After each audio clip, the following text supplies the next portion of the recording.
We finished the section about pedagogy of classical languages, and I think that Ronnie's presentation was a very good, very proper bridge to move to the fourth session of our conference, the last one for today.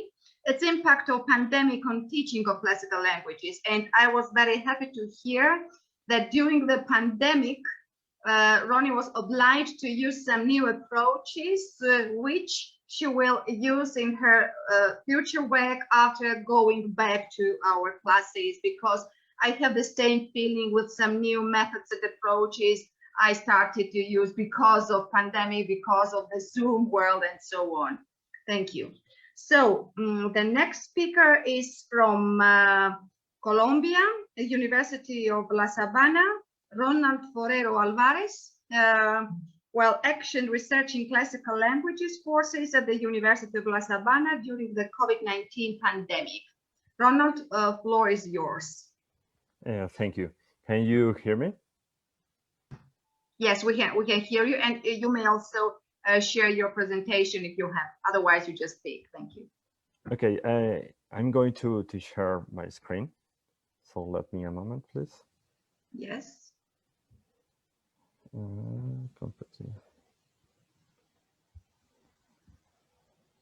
No. What do you see?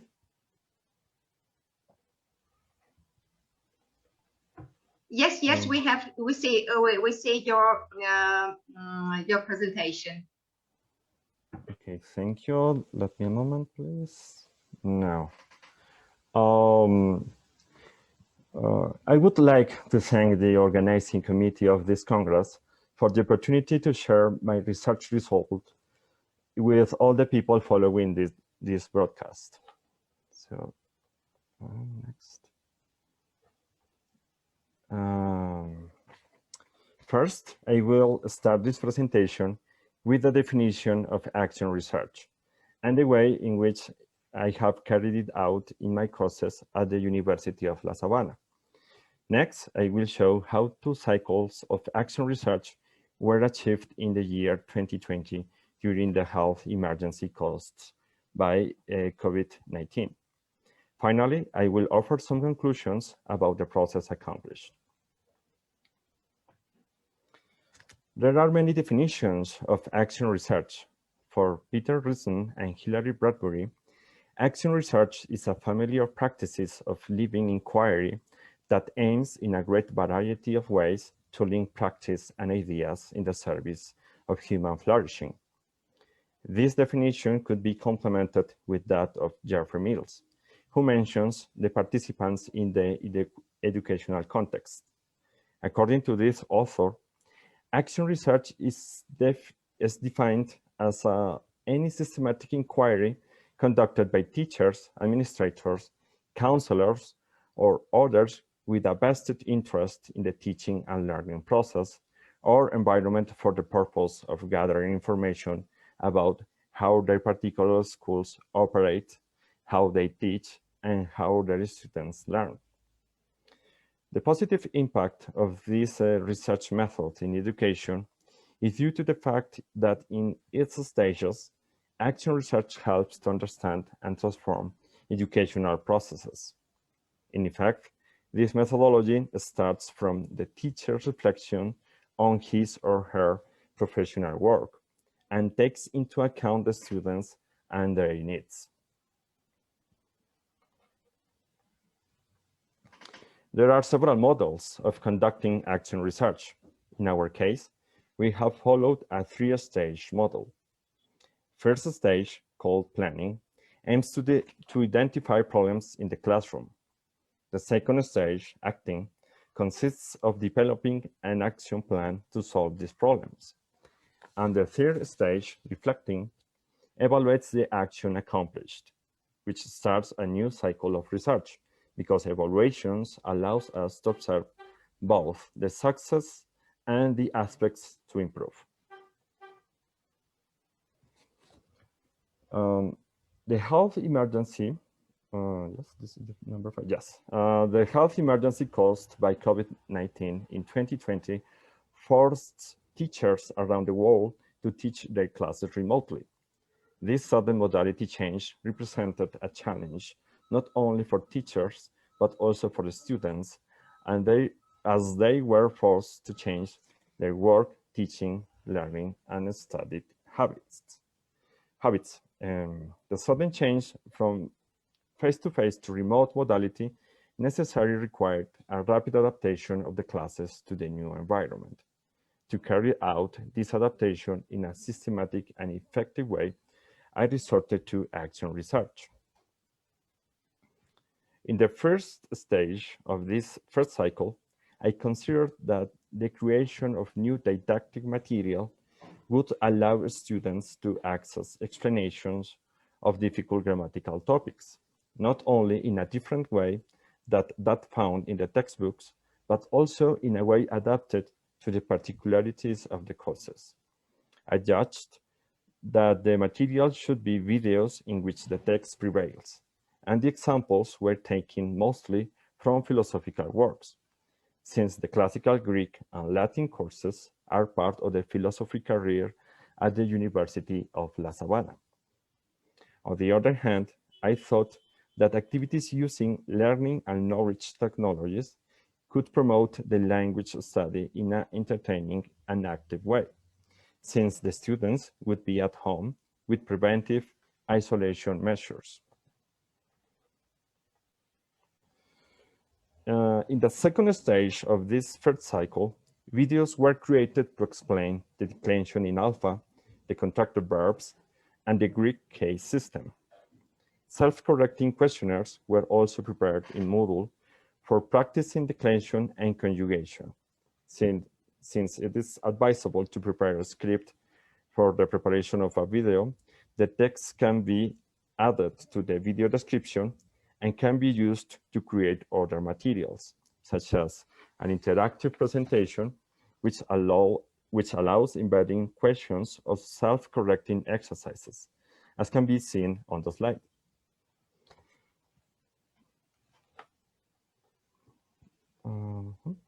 The new activities consisted of videos introducing themselves and a third person in the study languages. These activities required the creation of examples and guides that would help students to prepare their videos. The video scripts were handed in through OneNote because this program allows effective feedback, as can be seen in the example on the slide, in which the mistakes in pronunciation made by Irene are indicated. So let me play the video.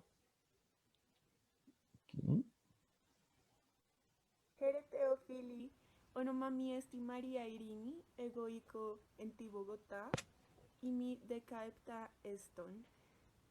Estimi is Adelfos, onomati David, isimi duo Catili, onomasi Loli Kevito.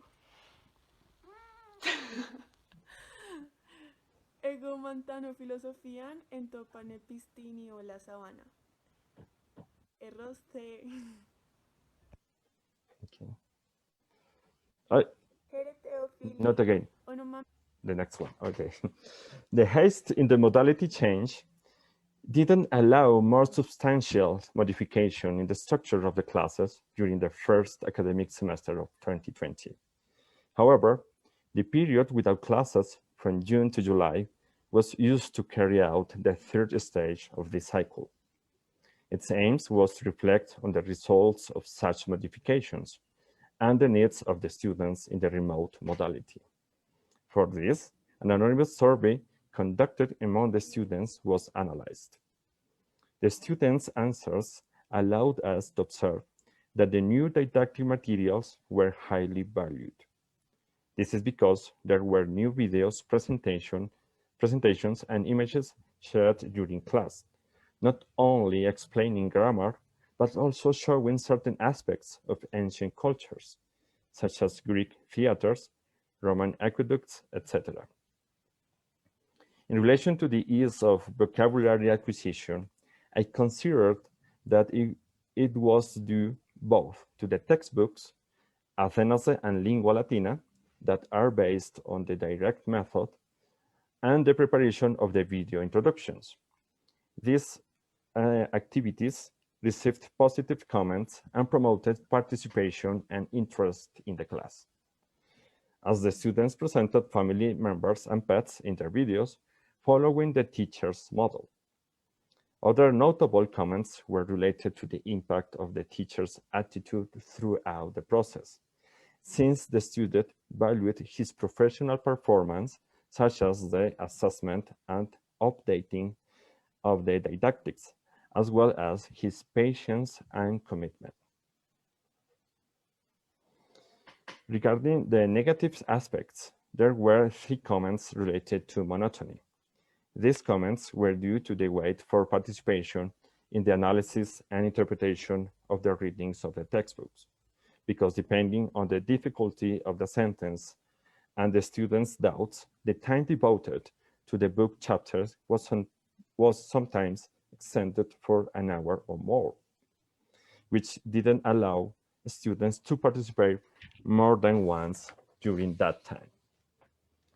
The other relevant comments are recommendations to increase the number of learning and knowledge technologies and communicative activities. The second cycle. Okay. Based on the information received from the first cycle, the second semester was designed to include more didactic strategies for increasing motivation, concentration, and dynamism. This reduced monotony, a product without a doubt of the extension of the activities related to the textbooks. Also, more social interaction should be tried to encourage inside and outside the classroom, allowing the students to have virtual encounters to promote social contact. Likewise, the creation of more audiovisual didactic resources should be continued, as well as the patient, attentive, and flexible attitude of the teacher. The acting stage of this second cycle consisted of a restructuring of the classes with new activities and teaching resources that were adapted to remote modality. First, class sessions were divided into 20-minute blocks and 10-minute transition activities between those blocks. Such as class structure required a range of activities and platforms, maintaining the dynamism of the class. For the design of these activities, I considered that cooperative language learning, the development of speaking skills, and ludification or gamification would be the ideal strategies for the remote context, because they stimulate participation and interaction, both inside and outside the classroom. On the slide, we have some examples of these activities, such as dialogue scripts and videos, storytelling, Hackman, and Kahoot. So let me play a second video as example. Comodo te haves? Oh, oops, again. Salve Simone, comodo te haves? Salve Manuela, bene me aveu. Simone, quid facis tempore vacuo? Mici placet legere poemata, dormire, et cum amicis loqui. Et tu, Manuela? Mihi placet textere et literas legere. Quid facisti ieri? Ieri estudeam mane omne et meridie ad emporium ambulavi. Et tu, Simone? Omne mane dormievam et vespere ad ministram i quodemere volevam panem tibi. Gratias tibi. Ego quoque emitivi dudum tabelam chocolate in taberna. Oh, gratias tibi, amo te. Quid facisti priorim hebdomada? Lunae, Mercuri et Saturni violoncello canevam in teatro. Et tu? Optime. Priorem hebdomadam ego coquevam familiae mea, et veneris die saltavam cum amicis. In alis invitame. Salve, mi amiche. Salve, mi amiga. Okay. Salve, Simone. Again. Oh no. Starting with the video. Okay. Other actions applied in this stage were the creation of new didactic material, which consisted in the preparation of new videos to explain the middle voice, personal pronouns, and the accusative with infinitive construction. In addition, a digital pen tablet was purchased to be used on digital boards, since the digital pen makes writing easier on whiteboard and Jamboard. For this last stage of the second cycle, a new anonymous survey was conducted. According to the students' comments, the new interactive activities were considered the most positive aspect of the remote classes during the second semester of 2020, as they felt that they contributed to several aspects of the learning process. Among these were the concentration in the class, vocabulary acquisition, and independent study. The use of technologies, especially the digital board, which allows to embedding of images and annotation to the textbooks, contributed to make the explanations more effective and the class less monotonous. Finally, as in the previous survey, the attitude of the teacher towards their students benefited their learning process, since students felt supported and they valued the time spent on explanations. As aspects to improve, several comments pointed to the need to create more didactic material focused on grammar. At the same time, the reinforcement of the grammar topic in class and more revision exercises before the exams were considered as essential. Given the positive evaluation of the interactive activities, the students would like to spend more time on them. Now the conclusions. Throughout this research, the possibility and necessity of adapting classes to the needs of the students has become evident.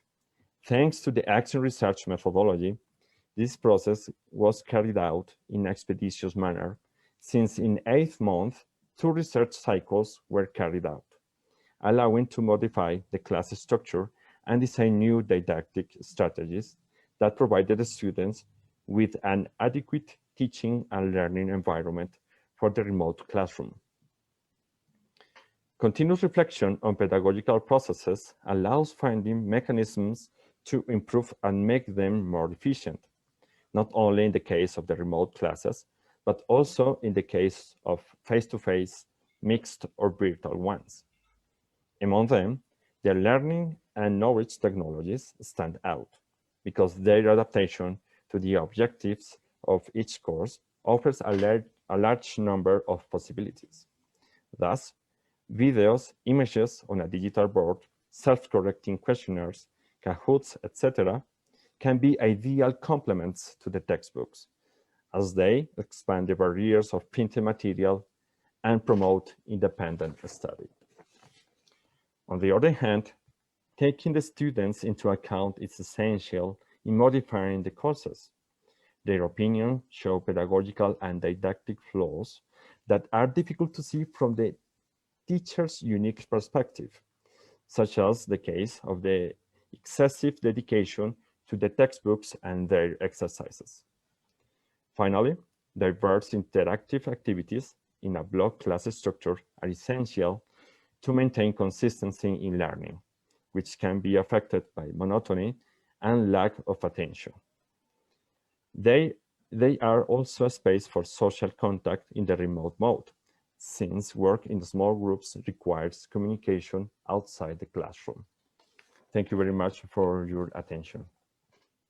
Thank you so much. Well, really inspiring presentation. Thank you. Something Thank you. Which is really important for the new generation of our students, for the generation of Instagram and TikTok. So to find new approaches, new ways to their heart is really important. So I would like to ask you to stop sharing the screen, and in order to see the audience, if there are any questions or remarks, I'm sure that there will be some comments or questions. Yes, please, Ronald. Thank you, Ronald, for an inspiring talk with lots of enjoyable examples that you have shown us. Now, I was wondering. It's not really wondering, actually. Looking at all these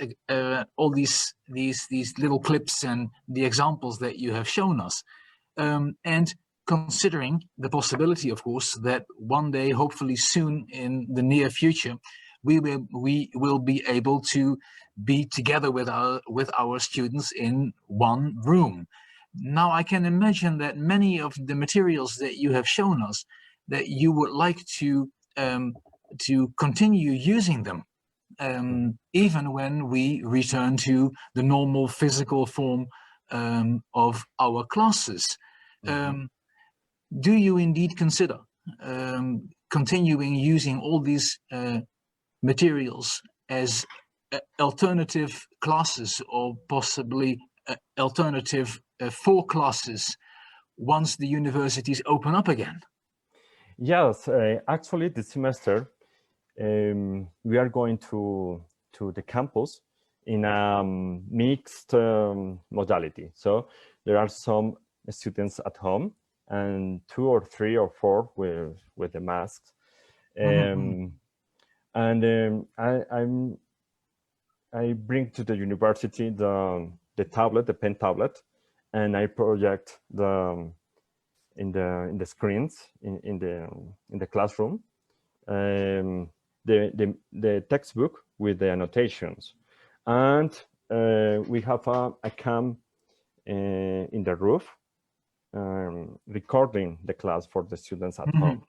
So yes, now I'm actually using the activities, and sometimes I use the cell phone for broadcasting what is happening in the classroom. So in this way, the students can speak between them, because they can see the face of the other person. Because that will, of course, still be important, that there is an opportunity for them to meet and to speak face to face, either altogether outside of the classroom or in a sort of hybrid form of classes with students present and students online, and still giving them the opportunity to speak about matters face to face, with or without you present. Yes, yes. So thank you. Thank you. I could imagine how challenging it would be to teach in such a mixed environment, half of the students their places and half of them in the classroom. So good luck. Well, we all of us can imagine how difficult it is. Any other questions? Oh, sorry. Yeah, yes, sometimes I get confused. Of because, course, natural. The speakers are around me or in front of me, so sometimes I got confused. So we should be lucky that now we are only in the classes or at home, so it's much easier. Yes, please, Ronnie, you raise your hand. Yeah, please. Please turn on your microphone. Sorry, I have moved to my headset here. My husband's teaching upstairs. Crazy world.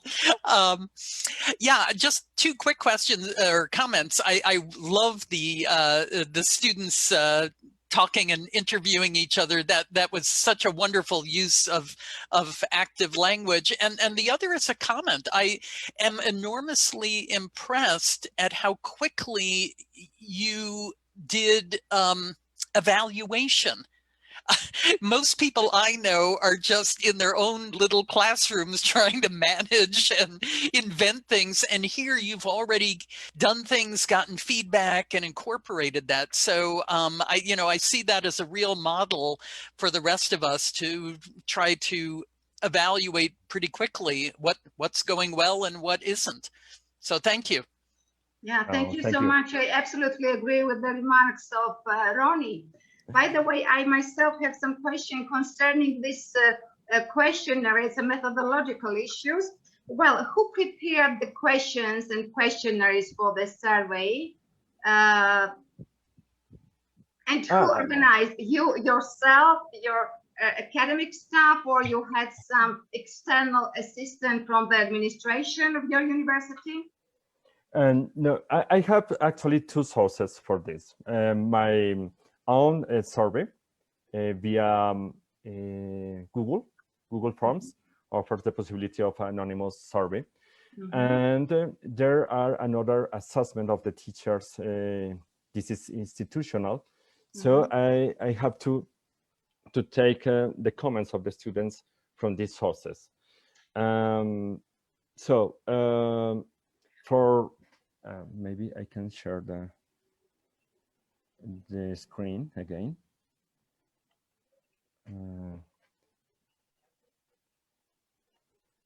No. Can you see? Not yet. I'm